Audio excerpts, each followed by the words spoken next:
Well, hello, everybody. Welcome back to our conversation. My name is Colm. I'm the youth ministry coordinator here at St. Anne's, and with me, as usual, I'm Father Matthew. I'm the pastor here at St. Anne's. And just the two of us today, I guess. just the two of us. And just as a heads up, I think we're all heading out on some adventures, I think, for a little bit of vacation here next week. So I think there probably will be a 1 week pause, and then you're gone, I think, another week. But we'll be here in some shape, manner, or form, maybe with a special guest host. We're still working on the details, but we'll be back the second week of August. But we're going to take a sabbatical, a 1 week sabbatical from the conversation next week. Sounds good. But in anticipation of that, our family's trying to get ready. And so I had the joy of purchasing a hitch to try to put on my van to be able to carry bikes, so my kid can be part of the wolf pack of kids on bikes on a campground. Oh, good. Because the last time we went with some family, she was drifted behind and running behind or walking, and we're like, no, we're gonna get you on your bike and going. But that's been my adventure the last few days. Is I thought I could install on my own, and I couldn't because it's all messed up, and I got to take it in the shop, and so that's my. So it cost a bit more than planned. Then I imagine. But it's all for the family experience. There you go. So, but we're looking forward to it. We did a little bike trip, just kind of in Warman with the little guys starting to roll too. So that's the excitement in the Line household. Okay. We got 2 kids who can bike now. Oh, so boy, that's fun. There you go. Yeah. It could cause some chaos and some chasing them down, but I'm excited for some extra freedom, I guess, that it provides them. For the parents and the kids both, probably. There you go. Extra freedom. Any highlights or action happening in your life, Father Matt? Yeah, so actually, I'm hoping that our sound works. I took our sound system we use here on a bit of an adventure this past week. Okay. I can tell you about. So there's a convent near the church, Angela Marici residence, and it's for retired sisters. They're all quite elderly, pretty high level of care, but it's still a convent. It's sisters in there, Ursuline sisters. And they have not had Mass since March. And I found this out a little while ago. So I was able to do some outdoor confessions about a month ago. And just this last week, I was able to do a Mass for them, which is really beautiful. And the trick, though, is because it's such a high level of care, I still can't get inside the building unless, if someone is dying, I can give them the last rites. Otherwise, they need to be outside. Okay. So in their dining room, they have these double doors that open outside to this patio area. So he set up an altar outside where I was with the altar, and then the people were all inside having Mass, which worked out pretty well. But I walked those 3 blocks with our sound system here on a cart, pushing it down the road to this convent. And then it started raining, and it got sprayed on a little bit too. So we'll all have to get the Eucharist to the sisters, which was worth it. Hey, the things we're willing to do. What does this make possible? We talked about there, right? And it did strike me they're as much as a lot of ways I feel our lives are sort of coming back a little bit more to normal. Yeah. But these people are still very isolated. Still rarely getting Mass, and there's still a lot that are more held back than I'd realized, I think. Yeah, and I think it's a good reminder to all of us, right? Some of us maybe have more elderly in our families or not, and been maybe faced with kind of that reality more than others. Is and this is why we're still doing this. We're still live streaming the Masses. As we know, life is not normal, and it probably won't be for a while. But thankful for the creativity to be able to do that. I guess it's a indoor-outdoor combo Mass, I guess it was. But I was outdoor in the rain. They were inside in the there you go. In the heat and Nobody chased you down thinking Father Matt ripped off a Best Buy or London Drugs, taking all the sound equipment down the street. I got some good looks, some laughs, some nods from people. But next time, maybe we'll have to jig up a built-in umbrella into the stand the next time we go over. We'll make it work. We'll MacGyver it. It'll be when I'm back from vacation. I'm doing another Mass for them, so we'll see. There you go. What we can do then. Well, awesome. That's exciting. So 17th Sunday in Ordinary Time. We're racking up these Sundays in Ordinary Time here in the summer season. We had a couple big pre-words. We had pre-Venian grace and predestination. Yes. Diving into a $10 word sort of homily today. Exactly. Do you want to kind of give us the scope or the jump us in? Yeah, maybe we'll dive a little bit into both of those, predestination and then the pre-Venian grace. Mm-hmm. And predestination, I figured I had to talk about that because it was in the second reading. It's this passage from Paul's letter to the Romans where he says that we are predestined. And it's a word that has confused a lot of Christians, I would say. And one thing I did in the homily here that I'm always leery about doing, but I feel you need to sometimes, is talking about how there are some other groups of Christians who interpret predestination in a way that frankly we think is wrong. And it's something that I'm always I don't like. I don't think it's fair, honestly, for me to use my pulpit to criticize the beliefs of other Christians. So I'm careful about that. But sometimes I think to lay out the contrast is helpful. And also I know today with books being everywhere and like internet stuff everywhere, people could hear these ideas like predestination Sure. and maybe not be clear on whether this is a Catholic teaching or not a Catholic teaching. So we I talk think really directly about that idea. Yeah, and I guess my first quick feedback would be, I think it's obvious that you're aware of that, right? Of the concern of sometimes, speaking into other faiths, but it felt rooted to me that it was in the desire for clarity of what we believe. Mm-hmm. And sometimes, honestly, to understand what we believe is in contrast and comparison to others, especially other Christians, where it can get murky and kind of unclear. And sometimes we often get into debates or arguments or, and emotions get riled up where we're not using clear language or common language. Oh, yeah. So I think it's worth sometimes to take that time to clarify, this is what we believe, this is what you believe. And I still go back, I know Archbishop Don now in Regina, does a lot of ecumenical work, but he talks about like, may they all be one, from John. And, but just the desire of like, but in the meantime, we are together in much. But there are still some differences, right? And it's not really an act of charity to act like everything is united and the same when there still is a lot of differences, right? And healing work that we're working on. The path to unity has to mean having those hard conversations. Yeah. And saying like, I think you are wrong about this and you think I'm wrong about this. And like, we don't need to hate each other because of that. Like we could love each other in that and have fruitful conversations in that disagreement. Yeah. Definitely. But then I guess when I'm preaching, it's not a conversation, though. That's another way. I'm even more careful, I guess. That's a fair point. It is definitely, the conversation is here, not on Sunday. No. But I think is, in that way is you're doing a disservice to the topic by at least first not, clarifying terms, as they say sometimes in debates. And I guess in my sense, that's kind of what you were doing, right? Is before I'm diving in, let's be clear where I'm coming from and where we're not coming from is kind of the so with that, we're not going to talk about, I guess, what we think some other Christians believe. Yeah. And hopefully being fair to it. But it is this idea of predestination. And I guess what I present is the extreme way that some people have taken it within the Christian world. And I don't think it's a common belief, this extreme, but it does exist there, is that predestination means that God has picked certain people for salvation. Like say God has picked Colm, he's making it to heaven. Doesn't matter what he does. It's all God's sovereign choice. He picked him. That's it. And then some people, maybe Father Matthew, God did not pick for heaven, so it doesn't matter what he does. He's not going to make it. Boom. Predestination. God's sovereign will. There you go. And I think we would have problems with that, as explained, for all sorts of reasons. For sure. I liked that you jumped into here because it's such a common red flag thing. I working in youth ministry, doing school visits, going into the high schools. Sometimes you have stump the priest sessions, and this is a very common. It's a question you get. It's sometimes there, right?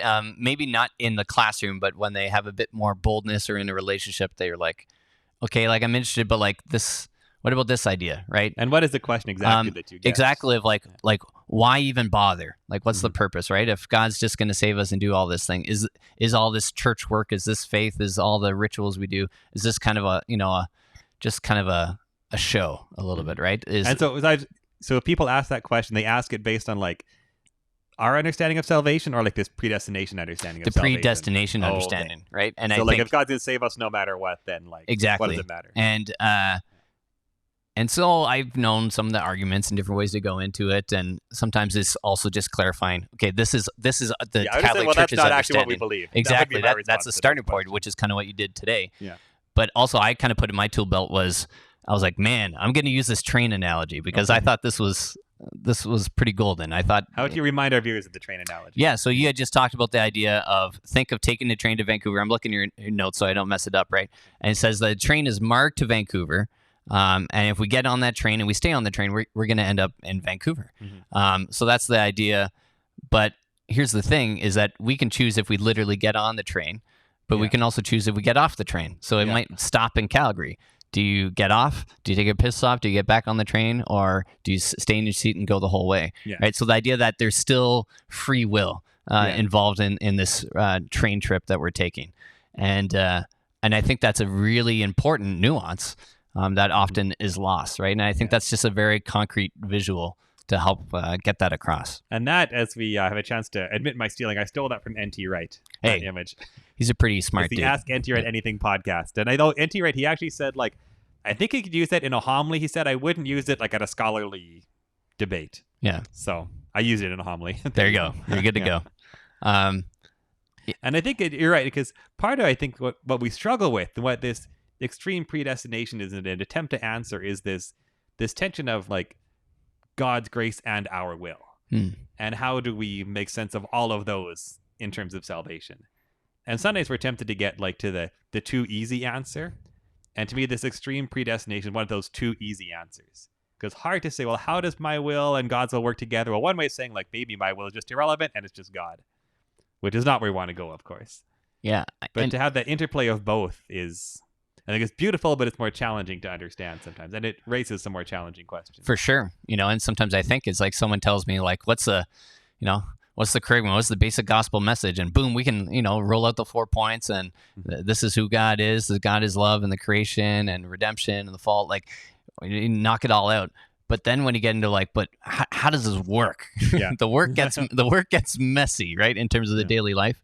And I think it's a natural desire, not just in terms of this big theological thing, but in so much stuff in life, it's like, boil it down to me, like the Colm's notes. Let's simplify this as much as possible. Yeah. And the reality is, some things aren't just that simple, right? Yeah. Like, it is complicated. There is nuance, and we do a disservice sometimes by trying to strip it down, right? Yeah. And this maybe could be one that can be a bit of a trouble spot. There's another N.T. Wright theft here from his podcast, because he often writes books saying, like, using the word simple in the title a lot. And people say, like, that's not really simple. It's actually very complicated. And he says, well, if someone asks me, how do I get from, like, Glasgow to Edinburgh and make it simple? That I could say, like, go west a little bit and south a little bit, and there you are. And that's simple. But it might be more helpful to say that there's a mountain range and there are these rivers and these are the roads you can take. So I guess the point being, sometimes, like, simple isn't always best. And sometimes things do need some complexity in order to hit at truth, I suppose. Okay. I'm going to talk about IKEA right now. And IKEA. And I'm telling you, it fits. Okay? I'm not going on a total sidetrack. He just inspired me to think of that. Analogy. Is sometimes I got kids, we get furniture, sometimes we get the flat boxes, right? Yeah. And you get in there and you get one page. It's simple, right? There's not a lot to look at. And then there's these little minuscule little dash marks of where the screw goes on which hole. And it's the most complicated, confusing thing. But to an outsider, it was like, oh, this is simple. It's one box and one sheet of paper. Yeah. But it's actually quite confusing. Yeah. Right? And so sometimes it was like, I rather 3 pages of clear instructions that have guiding posts and nice images and pictures so I can tell what I'm looking at. I'll take those instructions every day over what looks clean and simple. That's a half page. Yeah. Okay. And I think maybe I was thinking that N.T. Wright is like, okay, I could say 3 words and that's simple. But also not helpful. But not helpful. Yeah. Right. And so maybe he's trying to flip it that way. Yeah, reality is nuanced. Yeah. And takes complication. Mm-hmm. Yeah. So you really tackle this pre-word of predestination a lot. Mm-hmm. And you use another pre-word to really bring the solution and put it into context. Yeah. Should we jump into that a bit? Sure. So prevenient grace. And this is just a thing I learned in seminary that I just found really helpful. And prevenient, the way I broke it down, of course, is pre means before. Yeah. And then venient comes in the same root as advent, like the coming of Christ, advent, so coming. So prevenient is coming before. And it's just the idea that the grace of God comes before the good actions that we do. That is God prompting us, guiding us, always there. Always with us as we do what we do, essentially. Yeah. I admit in that stuff, I kind of knew that concept. I didn't know the term. Yeah. And I was like, oh, that's neat. And that's a neat thing, because it's a Catholic sense that we have that this kind of makes sense. Mm-hmm. But we don't. But then that's just kind of a term to put to it. Yeah. So I kind of loved a little bit sometimes when you do that, peeling the onion back of like this thing that you feel to be right and understand. Yeah. Actually has a term, and there's there's roots of where it comes from. So I always enjoy that, and working in the church, you learn a lot of stuff, but there's still lots to go and lots of terms I'm still learning and developing. And I loved, kind of like you said, the heart of what, not just to teach as a new church term, was the sense of like that God is the first mover, and He always acts first. And I just was really struck. That, it's not just about how things work and, figuring out how to win a debate or whatever. But really, to me, I was like, this is a message of love. Oh, yeah. Right? Yeah. The prevenient grace really is just about love. And I'm still thinking we're in a pre-chat, and coming in here, I'm trying to think of an example of, I was like, how it's almost like a parent, and I don't have the perfect example yet, but like the ways that sometimes we preempt doing things on behalf of our children to love them, right, and to bring them into a joyful life. And anyways, I'm thinking of examples at the top of my head, like even sometimes I create structures or discipline, or I lower the crib before Ezra, or not Ezra, Killian. I forget even my kids. Ezra has been able to walk for a long time, but Killian is starting to lift himself up a little bit. Oh, and I mentioned to my wife the other day, I was like, I think I need to drop the crib soon, in anticipation of what they're going to be able to do. Okay. Right. Yeah. So I don't know if this works. All analogies break at some point, but the idea of I'm going to preemptively drop the crib to allow him to stand up, to be safe, to grow and develop that new muscle. Right. I don't know. Does that work in a certain way? In a certain way. In a certain way. But even that idea, like I said, all my analogies are probably not great. Hence, reference IKEA. Analogies are true in as much as they're true. Yeah, right. And then they're not as much as they're But not. I was just thinking of all these moments to try to really connect to this profound truth, right? Of that love doesn't wait. That's a great way to look in at that in that sense of love doesn't wait to oh, you're in trouble, now I'll save you, right? Yeah. But the fullness of love is I'm going to draw you closer to me before you even know you want to draw closer. And even to me. more, right. And the idea of love coming first, and that it's not God saying, well, maybe if this person shows themselves to be good enough, then I'll step in and help them out, right? But it's not God waiting for us to earn that, but it is always there before. Yeah, and I love that sense of when you hear, I was listening to some podcasts really diving into just the beauty of why this individual loves the communion of saints, the understanding of the saints. And sometimes we were like, oh, they were just predestined to be saints or to be holy and to be good. And I was like, well, they're just tapping into, this preventing grace and the love relationship that God was, inviting all of us into, and I think in these terms, I was like, yeah, and if you start to look at some of the stories of the saints, there's such practical bits of wisdom of how they journeyed in their relationship, with God. Yeah. And even then, it kind of starts to dispel the myth to me of, oh, you couldn't possibly be a saint, Colm, or go into this. And I was like, well, no, we all can, because really most of the work and the prep work is being first provided by God. Yeah. Right. And everything we're doing is just in a response. And so the story of the saints is how they uniquely responded to the grace that God is providing. You're right. I think another part of that myth, the saint myth that throws us off sometimes, is the myth of the flawless saint. As often the stories out here, it seems like all of the saints were just perfect and flawless, and it makes sense that I see that and say, well, that's not me, so I can't be there. But I think I like the more honest saint stories that talk about their flaws and their doubts and their struggles and how they found holiness in that, because that's in fact true to reality and true to all of us, all but Mary. There's no other immaculate saint. Yeah, my as many people who know us know, my wife is Portuguese. Our oldest child, Jacinta, is Jacinta, clearly named after one of the shepherds of Fatima. We have a kind of affinity. At the end, we were kind of in Europe for kind of a month. We found out we were pregnant in Fatima. So it's kind of not predestined, but it was always in our brain, right? That it was if it's a girl, it's going to be Jacinta. Sharon was pretty committed and locked into that. And as a devoted husband, I just said yes. Sounds like a wise move. I said, you're doing most of the work in this situation. Yeah, I'm cool with this. But anyways, to go back with that is, even on that trip, and as we found out, we started to read some of the reflections of Sister Lucia, St. Lucia, and then Jacinta and Francesco, and I was really just struck by the beauty of these children. Especially Francesco and Jacinta, who both died quite young, right? And are now declared saints, and seeing they were still children, you know, and the stories they kind of tell of I forget who's saying in the memoirs, but basically, Mary essentially telling Francisco he needs to pray a lot of rosaries because he was a bit of a trickster, and he's because he was 9, and likes to have fun.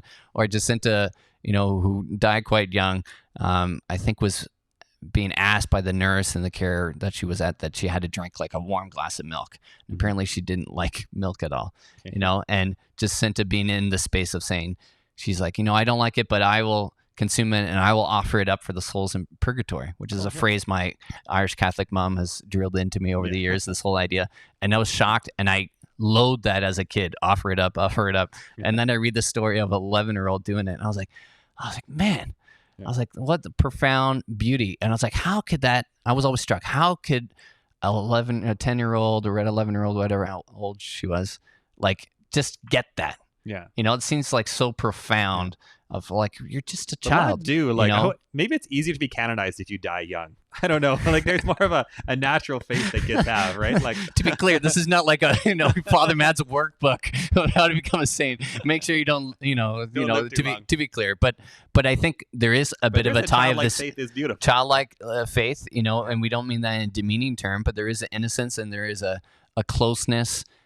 And going back to here of like, I look back now, kind of, she's tapping into the prevenient grace. Yeah. She's just responding into that relationship, right? And who's to say, why do you have to be, 20 or 25 or 60, right? That grace has been there from the beginning. Mm-hmm. And, I'm always struck by occasions by children and young people who sometimes remind me of that, right? Yeah. Is sometimes we have these expectations because we set these markers in other maturity or development in our society. But we can often kind of do that with the spiritual life, of saying like, I'm not at a place to have that relationship with God. Mm-hmm. And I think this was kind of a good reminder to me of like, okay, no, like you are, you could be. Yeah. And this path of our, our spiritual life and our relationship with God, this goes according to God. Yeah. And our responding, our response absolutely. to his invitation. Yeah. But so it's kind of on God's timeline with our permission, working with it, not about these, markers that maybe the world is laying out. And don't those markers almost suggest that, like, because right, like if God's grace can do it, and it can, then it's not, God is saying like, I don't want you to be this holy yet. Like I'm going to give you that grace just now, and that doesn't make sense that would be the way that God would work with us. That's a good little point, and maybe that's I don't know, I'm kind of spitballing here of a reminder here of this preventing grace of, and that idea of, this is speaking from my own perspective, is I constantly doubt what God wants to do in my life, and really I'm not doubting God. Well, I am, but I translate it that I'm doubting myself. Yeah. But really in essence is I'm doubting God's power of what he's willing to do through me, and so maybe it's really just getting to a place of trust and surrender, right? To say, I'm going to be less focused on what I'm capable of, right? And more surrendering to the fact of what God wants to do through me, right? And growing in belief in the power of God, not the power of me. Yeah. And then just being the I'm still responding, but I'm responding in kind of a humble servitude, right? Yeah. It's like okay, Lord, I'm going to show up and surprise me. And that's true. And that is such a right ordered way. And then maybe that's what a lot of this is about, the right order of viewing our relationship with God. That it's not about us earning that attention or that love, and it's not about us doing it all on our own either. It's about this continued response to the never-ending grace of God in our lives. Yeah. Like for our own lives and for our ministry and everything we do. Mm-hmm. Yeah. And I think maybe to kind of get to the wrap-in was just, we had these 3 parables, right?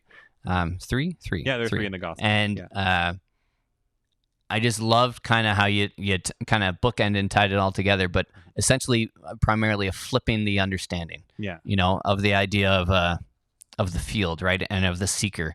And it's we always presume we're the guy purchasing the field, Yeah, we're the seeker and God's the treasure that we find. And you kind of presenting this idea of like, well, could we not maybe have an understanding if we flipped it the other way, and tie it into this prevenient grace idea? And that really kind of struck me. And I think again, it leads back to that ultimate movement of love of what is God willing to do for us? Yeah, and He's not like playing hide and seek in a field. Yeah, and if we're lucky enough to find Him, then maybe we'll be okay. Which I love that you say that, because sometimes I thought about that in that thing.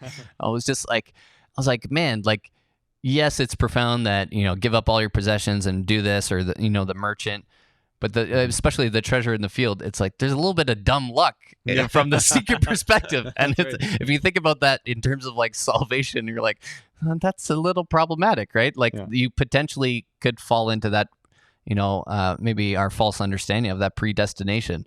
If you just happen to be in the right field on the right day to be able to find it, right? As you were pre-selected for that, right? And to say, well, no, right? I think that is saying, and I think you even mentioned of like, it's worth giving everything to have God in our lives, and that is true. And you were being clear, like you're not saying that that's still not true. That is definitely true. But maybe it's worth us taking a few minutes to flip it the other way. And what about and I just thought it's like, why do you think it is that we often read the parable that first way? Like, why is it when we hear it, do we always see ourselves as the seeker? Why is that our first read of that parable? That's a good question, Father Matthew. We need to answer it now. We'll just leave that for our soul to ponder. I think it's a good thing. Instead of seeing it as God seeking us out, why isn't that our first way when we read the parable? Yeah, I think that's a good reflection for us to have. Mm-hmm. My first kind of just reaction, not to fully answer it, is, and it's not totally a wrong thing, is I literally am a seeker. Okay, yeah, that's like true. Like I am seeking answers. There's so much I don't have or understand. So I think it's just natural to align that way.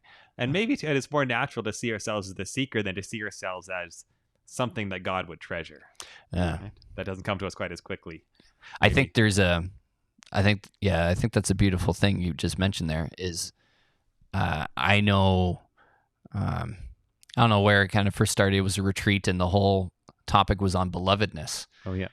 And it was a nice, warm, cozy kind of retreat. And I remember I was like kind of actually profoundly uncomfortable with the first couple sessions.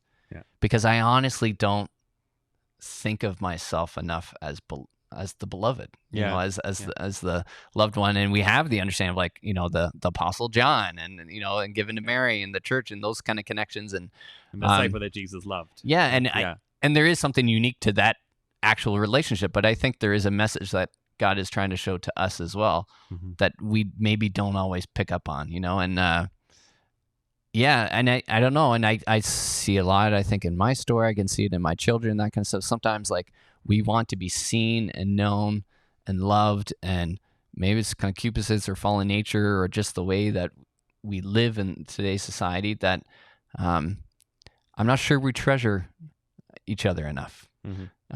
And so it can be hard sometimes to think in those terms, and maybe we need to flip the narrative, right? And learn to be comfortable with it, that that we're worth it, we are that pearl. Absolutely. And it's sad to think of what are we doing in the world that has made it so hard to accept that.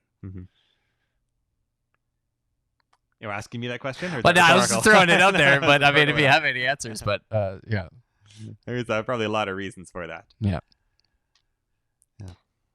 But that's why I think these parables are so important for us, is if we can flip them around that way and say, in addition to us seeking God and giving everything for him, God in fact did seek us out and give everything for us. Yeah.